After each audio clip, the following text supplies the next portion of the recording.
তিস্তা নিয়ে কথা বলা বা তিস্তা বাঁধ তৈরি করার মানেই হচ্ছে ডিরেক্টলি ভারতের সাথে বিরোধিতা করা, ভারতের বিরোধিতা করা। এখন এইটা নিয়ে তো সবাই আশ্বাস দেওয়ার সাহসও পাচ্ছে না। দেখেন, এই 2-2.5 হাজার টাকার কার্ড দিয়ে কিংবা মাসে 2-2.5 হাজার টাকা দিয়ে কি হবে? যে কৃষকের লাখ লাখ টাকার ফসলই ভেসে যাচ্ছে। যে বিষয় নিয়ে কথা বলি না কেন, যেভাবেই বলি না কেন, কিংবা যত গুছিয়েই বলি না কেন, সেটা রাজনৈতিক হয়ে যায়। I can't help it. আবারও বলছি, seriously I can't help it. Cause এই যে তিস্তা নিয়ে কথা বলতেছিলাম, হ্যাঁ, এইটা তো আমার সেক্টরের সাথে ওতপ্রোতভাবে জড়িত। দেখেন, বছরের পর বছর শুধুমাত্র এই তিস্তার কারণেই হাজার হাজার কৃষকের লাখ লাখ টাকার লোকসানের সম্মুখীন হতে হচ্ছে। বন্যায় তারা ভেসে যাচ্ছে, খরায় তাদের মাঠ শুকিয়ে চৌচির। এখন এই বিষয়টা নিয়ে আশ্বাসই বা দেয় কয়জন?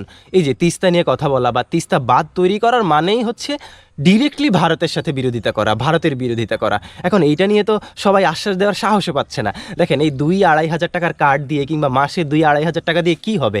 যে কৃষকের লাখ লাখ টাকার ফসলই ভেসে যাচ্ছে কিংবা খরায় শুকিয়ে যাচ্ছে, তার ফ্যামিলি এই 2-2.5 হাজার টাকা দিয়ে করবে কি? আপনাদের কাছে প্রশ্ন।